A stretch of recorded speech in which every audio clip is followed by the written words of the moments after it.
It's my great pleasure to welcome you to an audience with the President, and I will hand over now to the President himself, Minister David Bruton. David.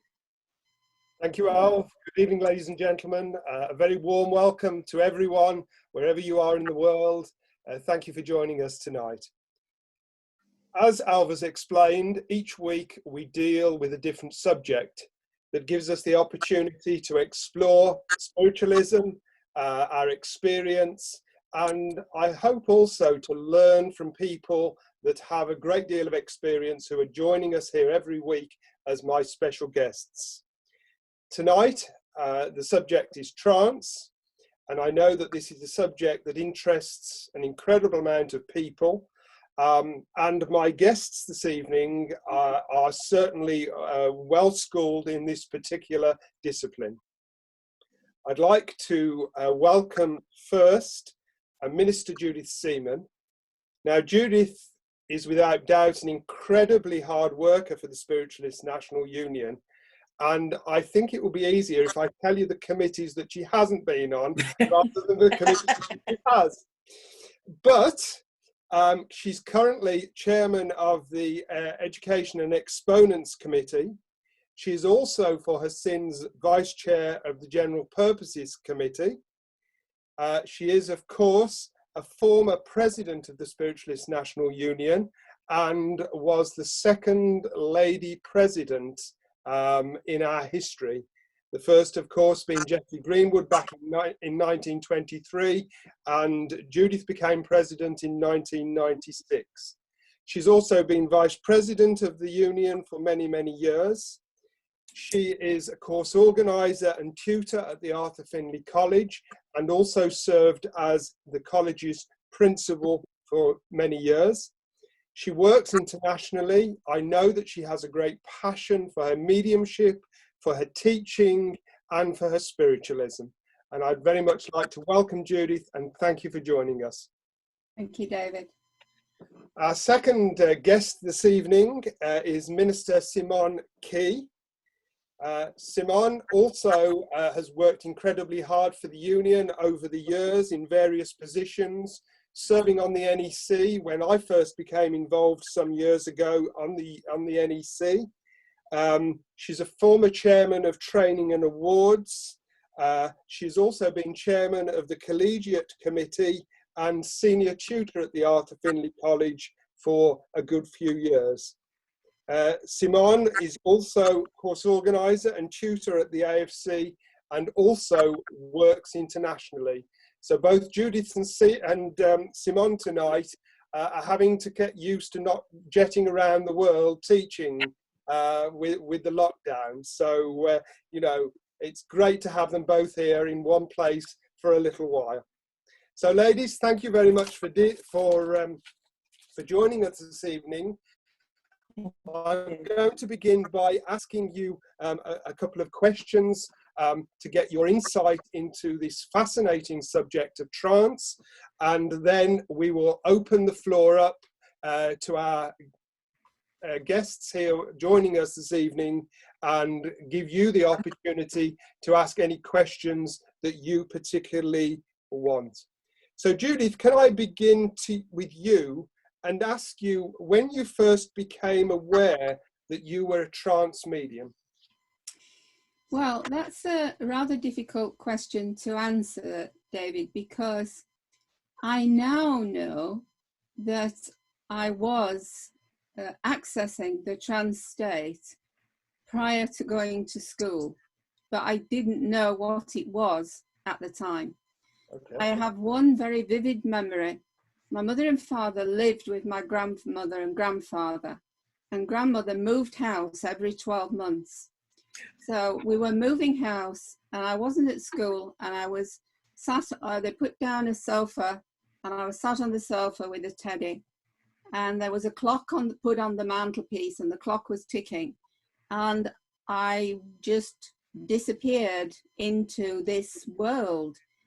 And if I tried to talk about it, I didn't know what it was. I knew there were people there, and my parents, I think, thought it was child's imagination, like unseen friends.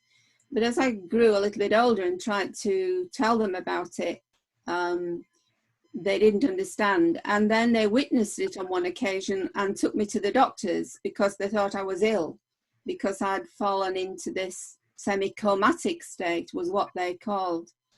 But as I grew to a teenager, I began to control it and stop it, because I realized that people thought I was strange, and probably they still do, actually. But it was always there, and it's not something that I planned for, because I didn't know. My mother was Chapel Methodist, my father was Church of England, and we had a Catholic lodger. So I wasn't really conducive to any religious practice other than Church of England, which is where I went to Sunday school. So I guess now that was the start of trance, but at the time I didn't know that. But I just knew, and the spirit people who I know now taught me, that they took me, I would go to this place where there was beautiful water and scenery, and there were two paths. And they taught me that if I went along that path, I would go into a lovely walk and so on. But if I went along this path, I would meet with them. And what I now realize, they were teaching me the difference between meditation and connecting to the spirit world. But at the time, I'd no idea what that was. So I was taught by the spirit world. And it wasn't until I was 30 years of age that I actually came into spiritualism as in the SNU. So for a long time, I didn't understand what it was, but it was lovely. I enjoyed it, and mostly didn't talk about it in case people thought I was even more strange. Wonderful, wonderful. Simone, can I come to you? Yes. I know that there's a great interest in trance at the moment, and has been for perhaps a few years, and this is evidenced by the amount of courses certainly we run at the college that have some aspect of trance within them. Now, I think you and I have been in spiritualism for around about a similar time. We both, you know, joined when we were about 15, and now nearly 10 years ago now. I remember, certainly, I've a strong memory of when I first came into the movement. Oftentimes, the address on a Sunday would be delivered in trance. Now, we don't seem to see that as much today. Why do you think that is so? I think it's because of the current trends. You know, sometimes when we look back over things we did in the past, like, for instance, some Sunday services, church services, people would do flower sentience, you know, reading flowers from a platform. And now that isn't as popular. I'm not saying it's not worthy or valuable. I'm just saying it's not so popular. That's not what people want. And I feel also that in the past, my first introduction to trance was watching somebody on a platform on a Sunday go into trance. And it terrified me. I have to say, I'm really sorry. I don't wish to offend anybody, but they look like Quasimodo. And I wanted to know, why do you want to look like that? And they were talking to the wall, not even to the people. And that sort of put me off.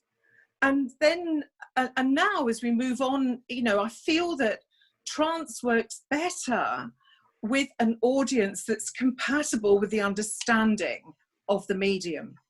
And, you know, and that's really, I feel, why the trend isn't to work on a public platform. If we were sure that the people in our audiences and our congregations, members of the public, came in and they all understood mediumship and they understood the power of trance and also the feeling of it, the presence of the spirit, then we would do it more often.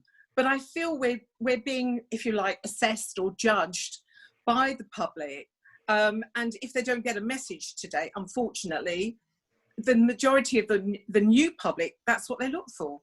Yes. Okay. Thank you very much indeed. You're welcome. Do you feel that your work with trance enhances the other aspects of your mediumship?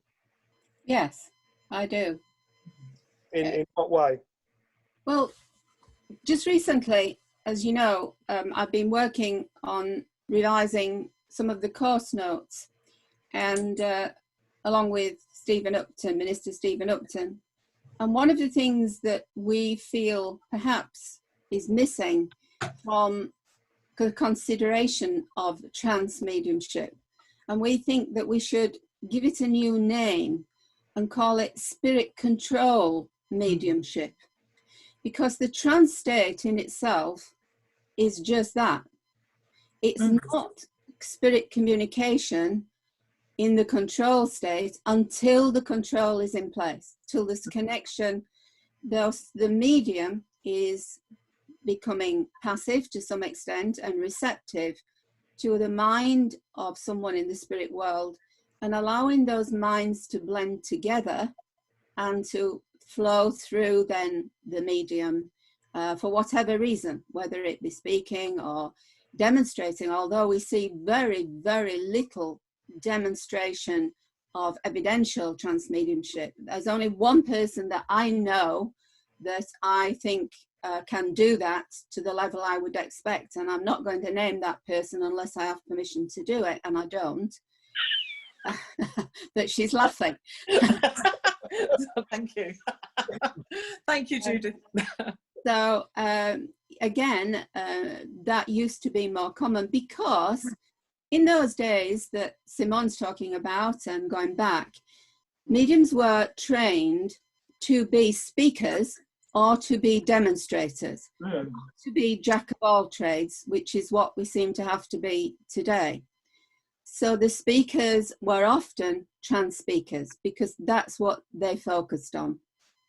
And I think that depth of connection definitely flows through no matter what form of mediumship you are doing, because you still feel that same presence of the spirit, people who work with you, whatever you're doing. They become like a little family, and they're there.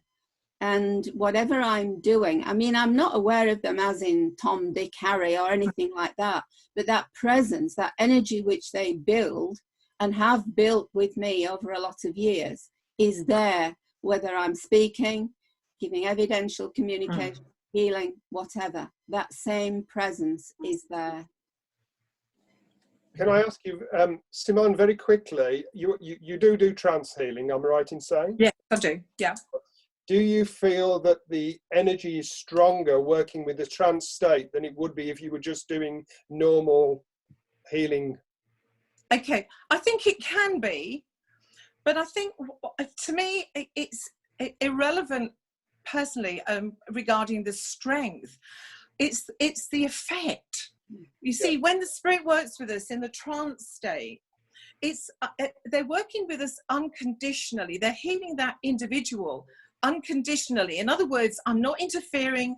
I'm not deciding where the energy's got to go, what the condition is, because so often in today's society, we all suffer from psychosomatic illnesses at some time. And it's no point healing the body when the mind needs to be healed, because that's what's produced the illness. I'm just paraphrasing. So therefore, when we leave that decision to the spirit, and we say, just do what you feel is right and necessary for that individual, then it's regardless of whether they feel the power or not, but it's the effect it has in the long term. Okay, fascinating. Alv, at that point, would you like to open the floor up and let's see if our audience have got any questions they'd like to ask either Judith or Simone? Absolutely. So if you haven't got your participants box open, do open that, and at the bottom you may need to press the menu with 3 dots and you'll see the little blue hand. Quite a few of you found it already, and that will help us to know that you want to speak. So we've got a good queue of people who want to make a point. So to begin with, I'm going to invite Kim to come forward. Tim Albert, your microphone's on.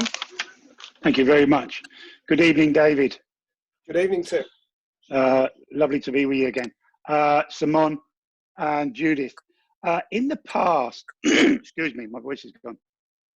In the past, we saw quite a lot of wonderful children trance mediums, such as Robert James Lees, Cora Tappin, to mention but two. And Judith has lovely, the way she put it there, when she was a child and was experiencing the trance states. Why do they feel we're not seeing the influence in the trance state from the spirit world with children with the way we did in the past? Judith, would you like to start? Yes, I think because the sort of idea of having invisible friends, that families have talked to their children and accepted invisible friends or imaginary friends, and perhaps not recognized that there was more to it than that, which is the case for me, most definitely.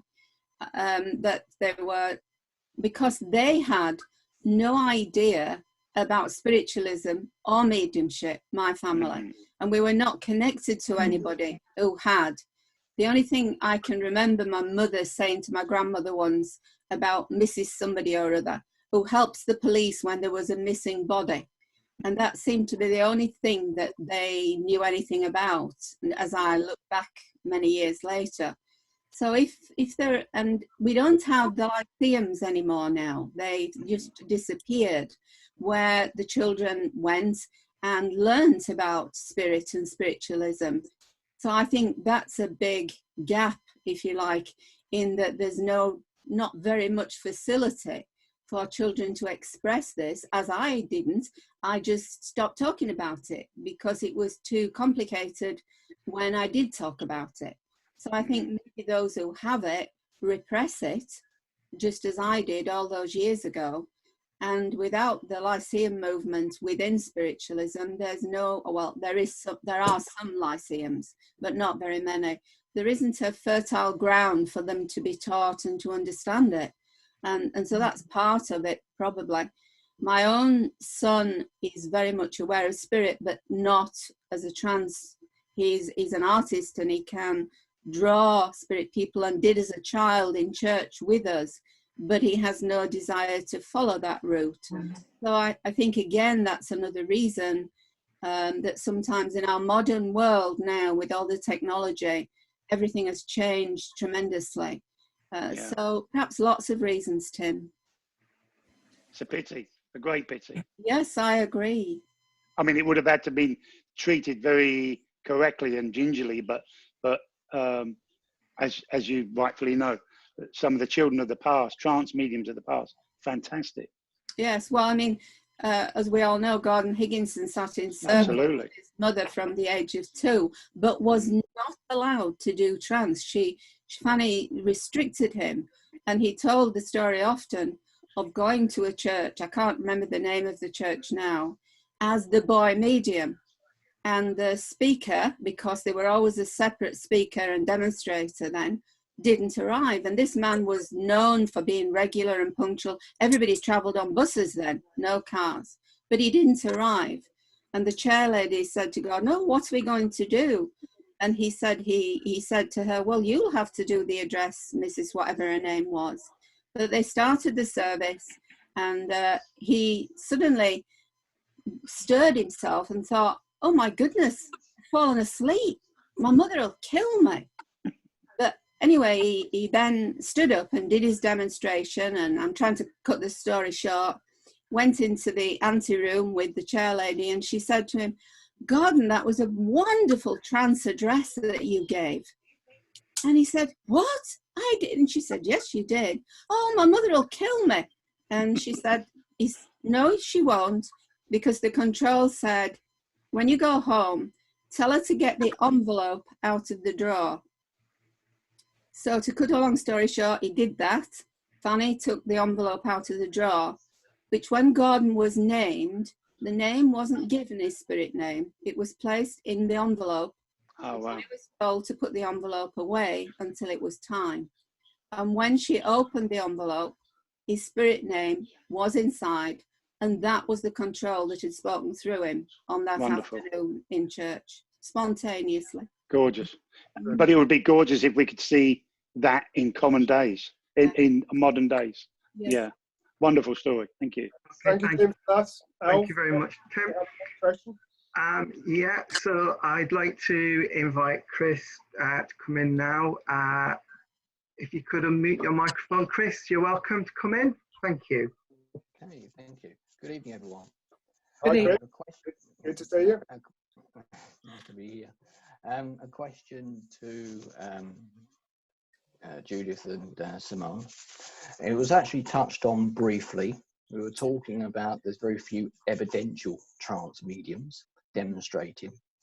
And although most of the demonstrations we see publicly now are either in the form of philosophy and question and answers, which obviously do provide a value, the question I have is, what suggestions or what advice would you give the general public to be able to feel sure that the medium that they're watching is actually genuinely in trance or not?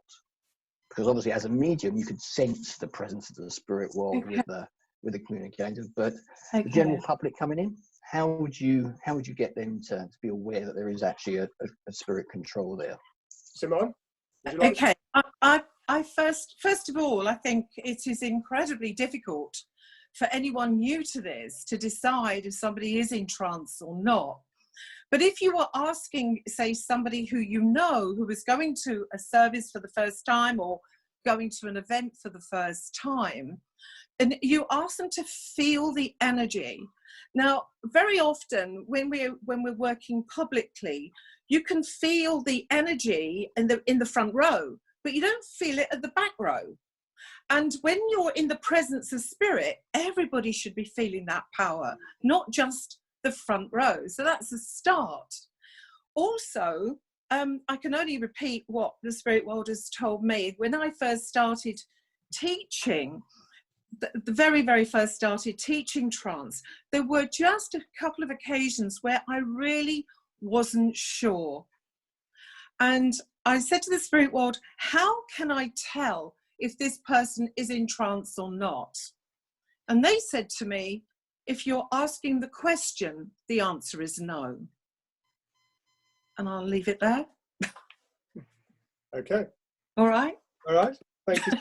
Yeah, it's just very difficult with people who haven't had any training or haven't got any idea of what we do. It can sound and seem preposterous to a lot of people and actually quite scary. And that's why I think our first issue here is, my concern is education. Teaching people what it is, showing them by example what it is and what it isn't. Absolutely. You know, so that's where I come from. Okay. Absolutely. Have you got anything to add? Sorry? Have you got anything you'd like to add to that, Judith? Sorry, I didn't say my name. I just heard, have you anything to add? So I wasn't sure if you were speaking to me or not. Yes, I think one of the problems perhaps is that a lot of people believe they have the trance control, which is what I spoke about earlier, when in fact they're probably producing very good inspirational speaking. Yeah, absolutely. I'm glad you agree, Simone. No, totally, I totally agree. Yeah. And there's nothing wrong with that. It can be really valuable to listen to and excellent, but they are mistakenly believing it is a trance control when it's not. And that, I believe, is probably the biggest issue we have and with the teaching. Many people come to trance courses and believe they're already a trance medium. And when we get to work with them, they are actually inspirationally speaking. Yeah. The trance control is not in place, not connected. So as Simone said, it's teaching the understanding of what trance mediumship is, because it is, as I said earlier, control, spirit control mediumship. The trance state is just an altered state of consciousness. That is not mediumship. It's just an altered state. So it's the spirit control, the mind-to-mind connection that makes it trance control, speaking or healing or whatever. And yes, I agree with Simone. Teaching that and getting that across is very important for us to be able to help people to understand. Yeah. And I agree that you should be able to feel that presence, know it without any question. If you have to question it, yeah, I agree with Simone. The answer's no. Oh, yeah, absolutely. Brilliant. Hope it helps, Chris. And Sorry, I was going to say that was generally like what I expected. You know, the sense of the generally you could feel the energy in the room and so forth, and that's what I often said to other people. But if I could just quickly say, you know, you mentioned about the education. Of course, the education only works if people are willing to learn. Yeah. I remember I was kindly invited to one of Simone's trance weeks when I was doing my A3 education course, and I was sitting in the group with all the students sitting there, and I was shocked how many people in the group just felt they were instant trance mediums, and just weren't listening to what Simone was saying about you know, the inspiration and the levels of entrancement, if you like, that we talk about. So yes, absolutely. Thank you. Thanks, Chris. Thank you, Chris, for that question. That's great, and thank you for the answer. So if we move on now, I'm going to invite Mike Warren. Your microphone's on. Do you want to make your point or your question, please, Mike? Yeah, the question is for Simone, but perhaps Judith would like to answer it as well. Okay. Very simple question, really. What caught my mind was the trance healing. Right. And my question is, when you do the trance healing, is the person within your reach, or can you do it from a distance as well? I don't believe you can do it as we would do with absent healing, meaning That's somebody out of the building. Okay. I believe it has to be in the moment, because as I see it, and please remember this is purely subjective, I see that the energy between the healer and the recipient is almost like a bubble, and it acts as an area of work so that the spirit world can work within the confines of that bubble of energy. And I can't see how that can work if I'm the other side of the world. You know, it's all about being in the moment. However, I have to say that I believe that absent healing is one of the highest forms of service. So please don't misunderstand me. I'm just talking about a different level of healing, that's all. It doesn't mean it's an alternative. It's complementary to everything we do. Right. Yeah, thank you, Simone. That's okay, you're welcome. Thank you, Simone. Thank you, Mike. I'm now going to invite Moira to come forward. Your microphone's on. Off you go, Moira. Thank you. It was actually more a comment than a question. Sorry, Simone. It was just when you were talking before, or David was, about the addresses being in trance. I actually believe that the majority of churches believe that you're not allowed to have a trance address in a church service. Yeah, possibly. Yeah, possibly. I think that's what it is. Like, they all believe that there's lots of things that we're not allowed to do, but it's not in the rule book. And I think that's one of them. Yeah. Yeah, I think you're right, actually. Yeah, I would say that. Clearly a misapprehension. And I have to say, from memory, I also remember quite a few really bad trance addresses, which didn't do the union or the movement any good at all. So maybe that's why things have moved away. Trance at its best is brilliant, but unfortunately not everybody that believes themselves to be a trance medium is quite at the right medium. Absolutely, we're being kind. I have to agree on that. Thank you. We concur. Yeah. I think you've been very kind indeed. Can I invite Minister Barry Oates now? I will, if you could unmute your microphone, Barry, and step into the room. I'd like to hear from you. Good evening, Barry. Lovely to see you.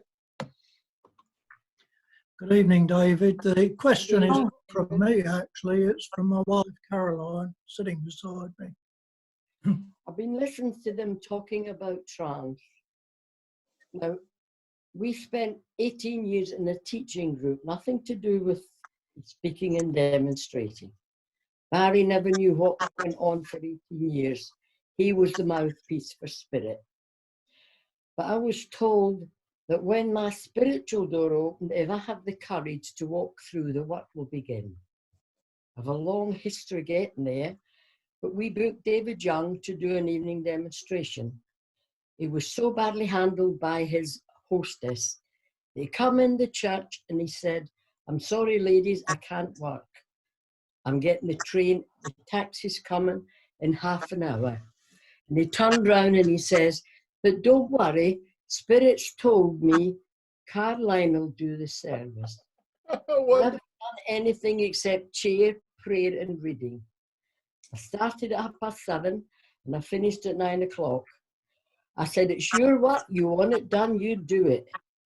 And they took everybody out the church but one for that whole hour, brought them back, took another one out, and I worked by 1 to 1. There was only 69 people disappeared.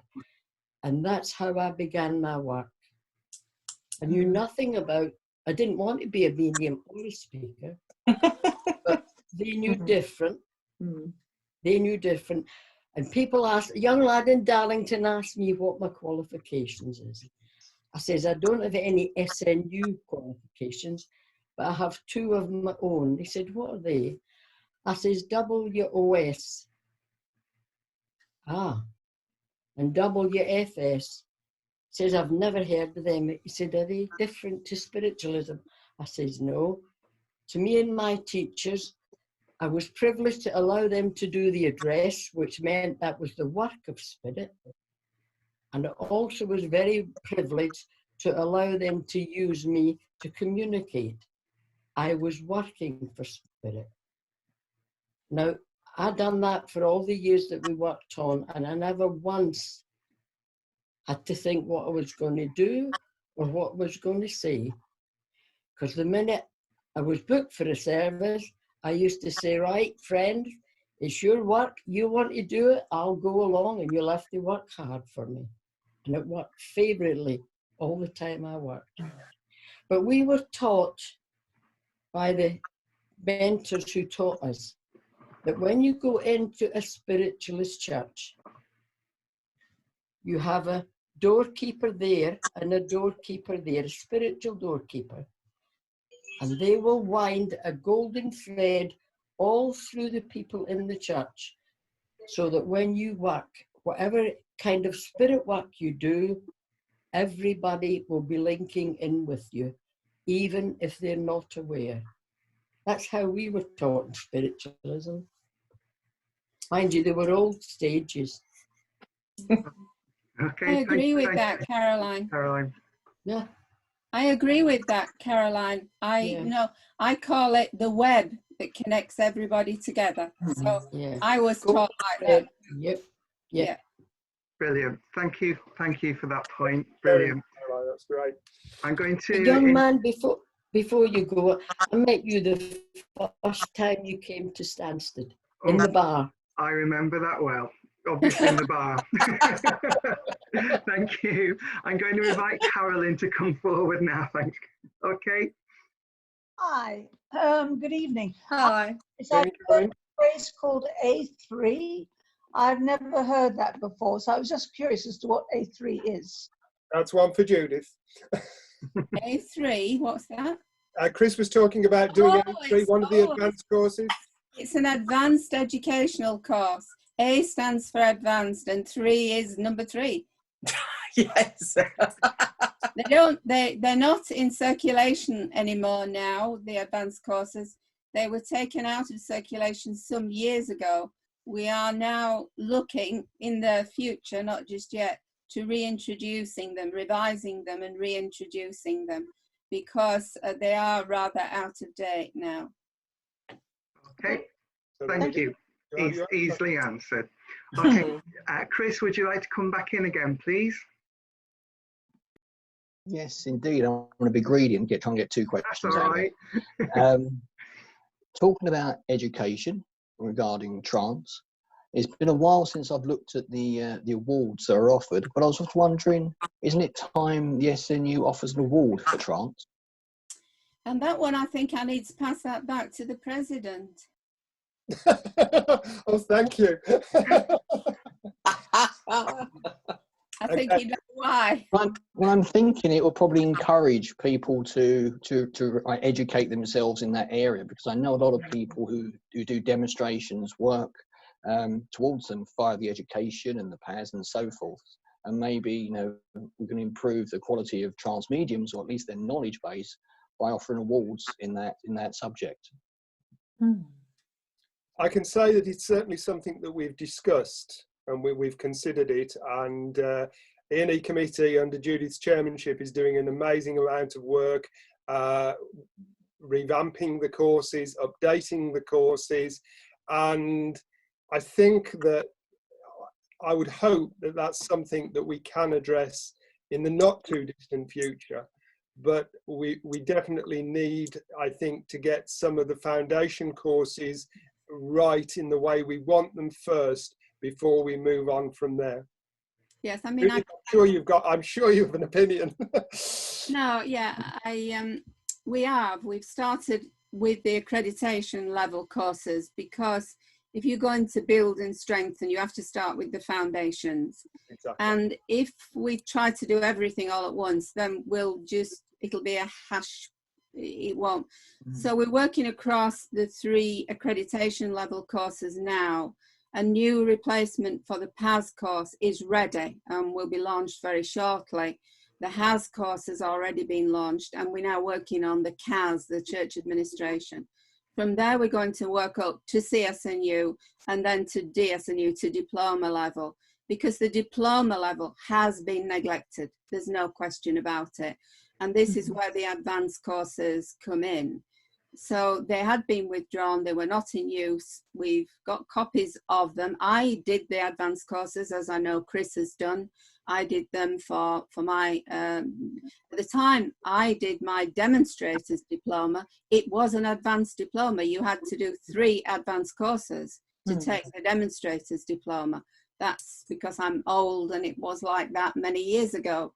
And I'm not suggesting we go back to that, but I think if we do, then this is probably the level where the trans control would come in at that level. It's not suitable at the beginner's level. They need to understand the basics of what's happening and then build through that gradually. So yes, I would like to see some more trans being brought into the education scheme, Kiris, very much so, but not yet. It's got to be built slowly. Yeah, absolutely. I agree. Mm. Yeah.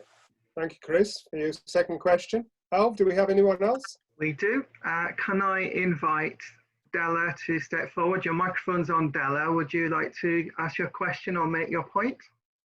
I don't know who's going to ask my question. It's a general question, really. So we've got a lot of books on history of trans mediums and how their mediumship was measured by scientists. Do we have any like recent scientific studies that involve scientists with mediums, or is there anything like that that's planned for the future? So yes, like a general inquiry. I don't know who's going to answer that question. Simone, would you like to come in on that? Well, for over the years, I've had a lot of people give me printouts of brainwaves and saying, look, you can see I was in trance because the brainwave has changed, you know. And I know that you can have an altered or a changed brain rhythm, but nothing proves trance. I actually don't feel that scientifically, and you can all shout at me and I'm all right about that, but I don't actually feel that science can prove trance because it's such a refined aspect of mediumship. It's about the closeness, the blending, and coupled with experience of the medium. And I don't necessarily mean years of experience, not at all. But because for me, it's a process of refinement and, you know, and to be measured in that way. I mean, I know that the product of trance can be measured. You know, what's being said and the proof that's given in the trance state, and maybe using the trance to affect a change in the atmosphere for physical mediumship. Of course, you can measure that. But I'm talking about the mental state of the medium. I don't feel that that can be proved, but that is just purely my opinion. Okay. Thank you. Okay. Judith, have you got anything to add to that, or? Well, I'm not.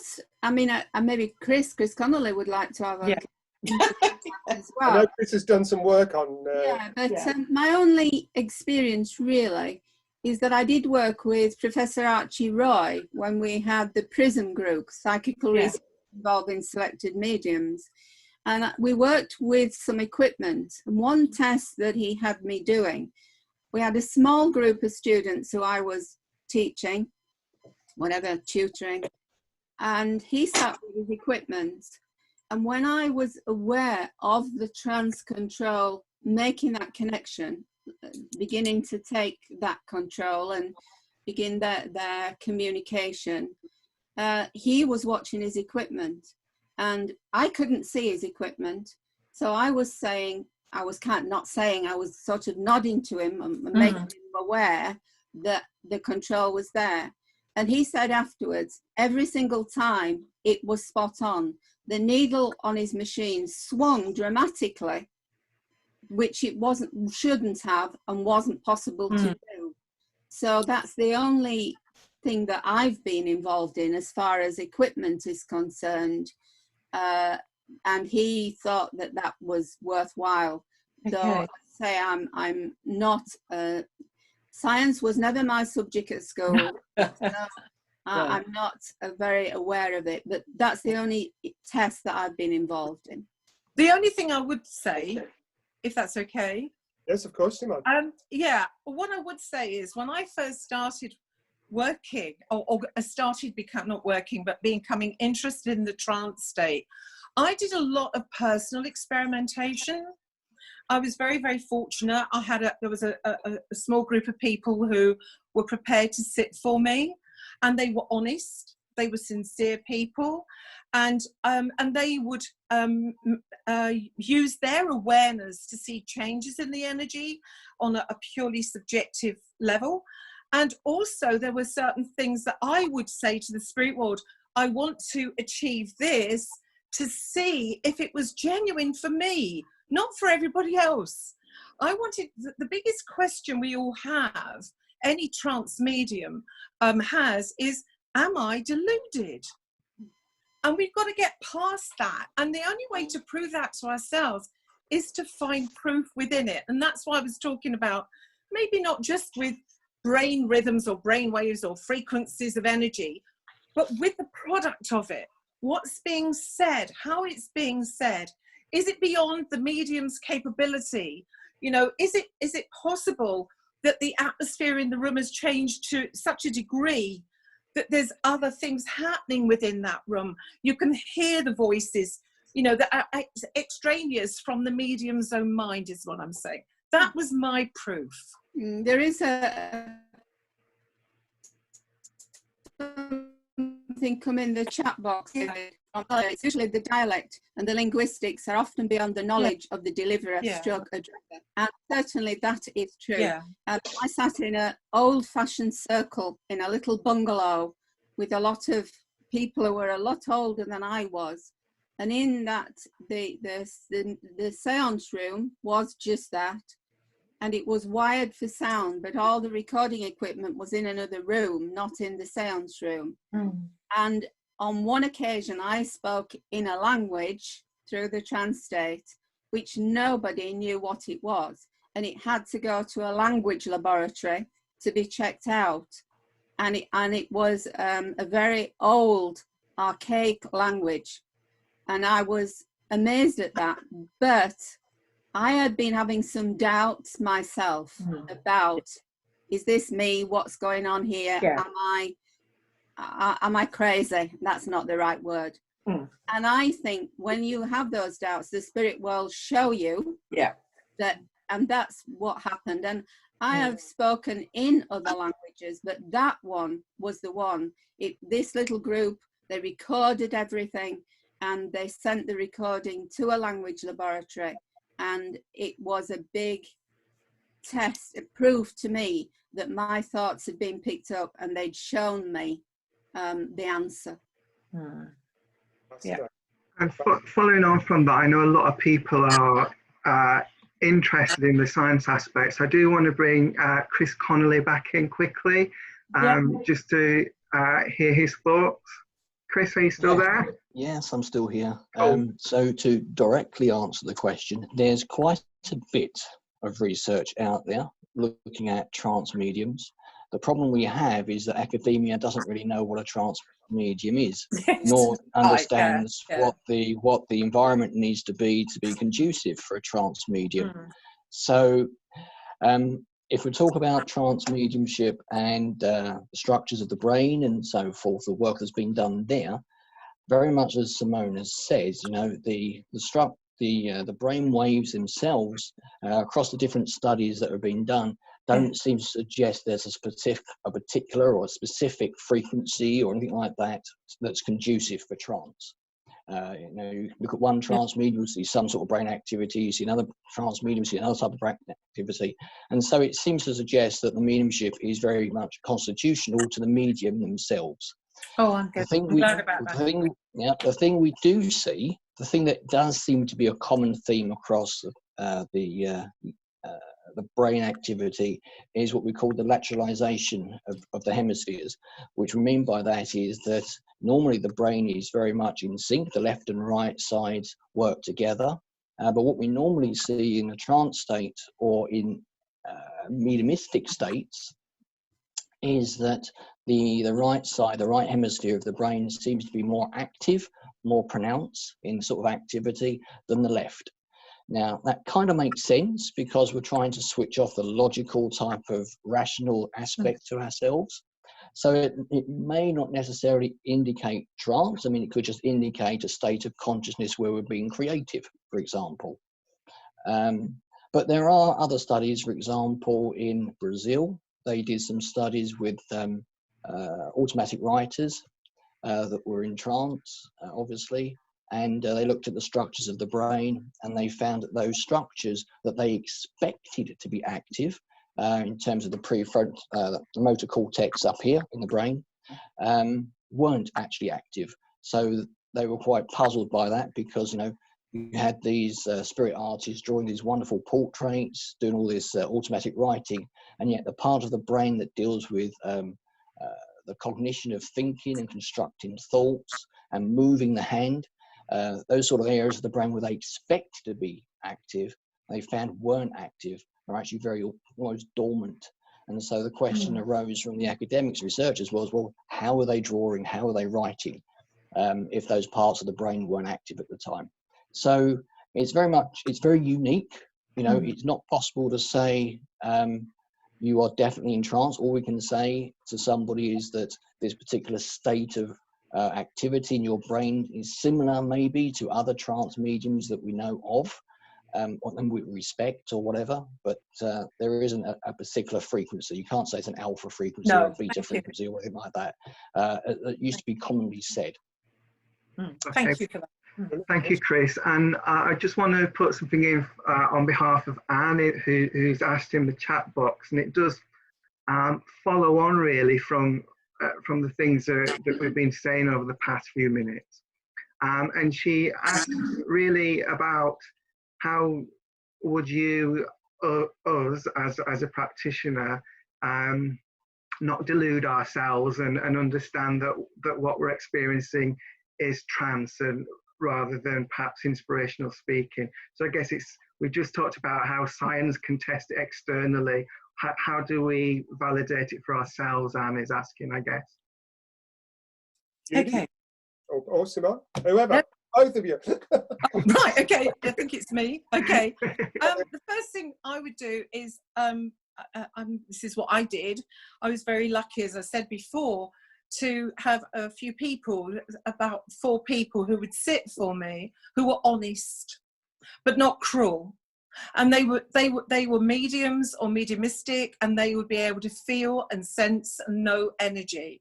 And they would be able to see the power of the spirit and the blending that went with me. And they would be honest and say, yeah, that was okay, but last time was better, you know, so that you, because, you know, for me, the work of trance is very much like a kaleidoscope, you know, it's constantly changing. You've got that collective consciousness, that collective mind that we work with. And then it's almost like a shift, a movement. And it's a blending and also a testing, not in an unkind way, of course, but in a way where they're trying to get the best from, the spirit world is trying to get the best from me, as I can get the best with them in that total blending. So just moving around, and that's what I feel is important. It's about having somebody who you respect, who can feel energy and can feel whether that is inspirational, or they can feel the presence of trance because they know it. I hope that's answered the question. Did you want to add anything, Judith? Well, yes, I just think that they know, like I said, when I was questioning, because I didn't want to think that I was delusional, or whatever that word exactly means, when I was ever questioning, something would happen that they took the control and showed me that I shouldn't question it, that what they were doing, like I told you about the language, that was just one occasion. I have other stories which I won't bore you with, but every time there was any kind of doubt in my early years, when I got involved in the SNU, when I got in sitting in circles, that's when I started to question. Before that, I was just me and my friends, so there was no reason to question, but then it was. Yeah. And whenever that came, they did something, they proved to me to deal with my question that I had. So always test yourself. Yes. Don't accept blindly. No, not at all. No. You know, put it out to there that they can prove to you what they want to do, what is the plan, why. Sometimes I would ask, why am I doing this? And then there would be something that would happen. And I have to say, without telling you the story, something that happened only yesterday that was absolutely amazing told me why I was doing what I was doing at the time. And it just happens sometimes. And so that's what I would say. Test the spirits. Let them show you. Yeah. I totally agree. And I would say that now. But at that time in my life, which was a long time ago, things were very different because I actually didn't believe very much of it. And I was just such a cynic. And I'd love to say I was skeptical, but I wasn't. I was quite cynical about it all. And I needed other people's opinion, if you like, or approval. And that was me at that time. Now, of course, I work with the spirit world, therefore my allegiance is with them first, before anything else. But that was at that time in my life, which is a long time ago. And that's why I needed other people to say, yes, that was okay, or, well, it wasn't as good as last time or the time before. You know, that's how it was with me. And just last year, I had a period of ill health when I couldn't work. And I knew the spirit world were around and that was fine, but I couldn't work with the trance control. I wasn't well enough to do it. And I felt absolutely bereft. It was just like something so special was missing from my life. And when I got the first opportunity to work again, it was like, oh, wonderful. Just amazing. Yeah. Absolutely brilliant. Have we time for one quick question? I see there's still a couple of people in the box. We have. Unfortunately, we're not going to get around everyone, but I'm going to try and squish Trevor in. Would you come in and be quick, Trevor? Are you still there, Trevor? Unmute. Hello? Yeah, hello. Go ahead. Yeah, hi, good evening.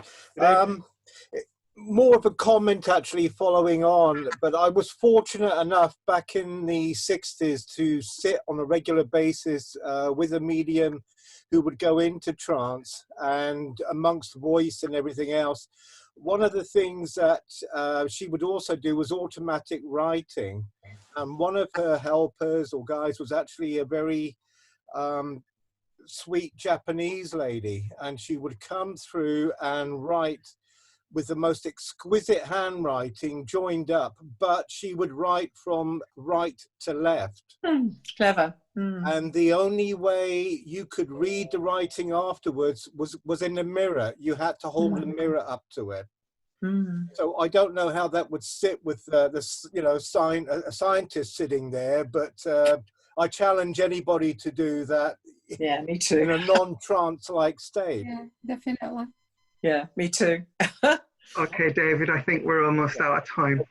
I'd just like to comment. I think that my experience of being approached by various universities around the world who are very interested in working with us, I think that academia is perhaps becoming a little bit more open-minded and accepting than they have been in the past.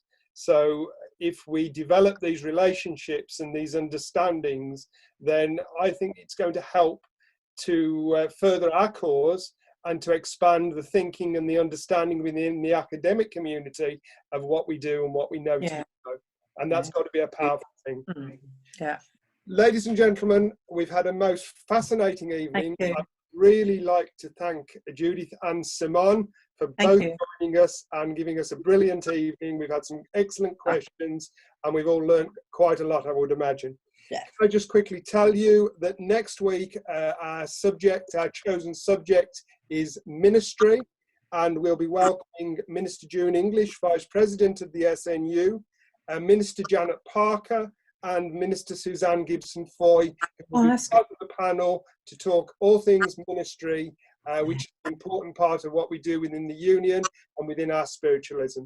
So I wish you all a wonderful week, and look forward to you joining us next week at the same time. Alf, thank you very much. Thank you. Thank you, everyone. Thank you, and thank you, everyone who's joined us. Great questions and some great perspectives to hear all your comments and points. Before you go, just to remind you that later on in the week, we have our healing service, which is at Friday at 6:30. And SNUI's Divine Service is every Sunday at 6:30. SNUI have opened up some sessions as well. The next one is tomorrow at 7 o'clock, and it's called The Future of Spiritualism with Minister Martin Colclough. If you go to snui.org, you'll find on the tuition program lots of things that you can join into, the links to get into them, and more information about SNUI and all that it has to offer. Thank you again for joining us. Thank you, David, Simone, Judith, and to everybody who's contributed. Sorry we couldn't get round everyone who had questions, but there's always another week, and we look forward to seeing you then. Thank you. Thank you. Bye-bye.